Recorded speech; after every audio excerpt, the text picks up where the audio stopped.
இந்த காம்பினேஷன்ஸ் ரொம்பவே danger.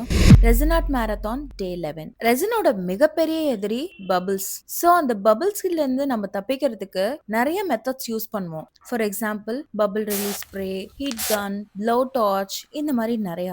But இதுல நீங்க பண்ணக்கூடாத ஒரு விஷயம் இருக்கு. என்ன தெரியுமா? பபிள் ரிலீஸ் ஸ்ப்ரேவையும் ப்ளோ டார்ச்சையும் ஒன்னா யூஸ் பண்றது. என்ன பண்ணுவீங்கன்னு நான் சொல்றேன். சர்ஃபேஸ்ல இருக்க பபிள் ரிலீஸ் ஸ்ப்ரே வச்சு அதை ஃபுல்லா எடுத்துருவீங்க. ஆனா உள்ள இருக்க பபிள்ஸ் பாப் ஆக மாட்டேங்குதுன்னு இம்மீடியட்டா ப்ளோ டார்ச் எடுத்து ப்ளோ பண்ணுவீங்க. இப்போ என்ன ஆகும்? பபிள் ரிலீஸ் ஸ்ப்ரேல ஆல்கஹால் கண்டென்ட் இருக்கு அண்ட் ப்ளோ டார்ச்ல ஹை ஹீட்டை நீங்க உள்ள இன்ஃபியூஸ் பண்ணும்போது அந்த பபிள் ரிலீஸ் ஸ்ப்ரே எரிய ஆரம்பிச்சிடும். உங்க ரெசினாட்டோட சேர்த்து மோல்டையும் நாசம் பண்ணிடும். ஸோ அதனால தான் சொல்றேன், தயவு செஞ்சு பபிள் ரிலீஸ் ஸ்ப்ரேவையும் ப்ளோ டார்ச்சையும் ஒன்னா யூஸ் பண்ணாதீங்க. ஏதாவது ஒரு பொருளை மட்டும் யூஸ் பண்ணுங்க. இந்த மாதிரி பபிள்ஸ் கிட்ட இருந்து ரொம்ப சேஃபா ரிலீஃப் ஆகணும் அப்படின்னா உங்க மிக்சிங்கை ஸ்லோ பண்ணுங்க, சரியாயிடும். இந்த டிப் உங்களுக்கு யூஸ்ஃபுல்லா இருக்கும் அப்படின்னு நினைக்கிறேன். ரெசினாட் மேரத்தான்ல இன்னைக்கான டாஸ்க் ரெசினாட் டிப்ஸ் அப்படின்னு சொல்லி கீழே கமெண்ட் பண்ணுங்க. அண்ட் ரெசினாட் பத்தி உங்களுக்கு என்ன கேள்வி இருந்தாலும் அதை கமெண்ட் செக்ஷன்ல கேளுங்க. கண்டிப்பா நெக்ஸ்ட் வீடியோல பதில் சொல்றேன். And one more thing, resinart மேரத்தான்ல பார்ட்டிசிபேட் பண்றதுக்கு நம்ம டெடிஸ் கிராஃப்ட் ரூம் யூடியூப் சேனலை சப்ஸ்கிரைப் பண்ணிருக்கணும் அண்ட் டெடிஸ் ரெசினாட் பேஜை ஃபாலோ பண்ணிருக்கணும். இந்த ரெண்டு விஷயத்த பண்ணிட்டு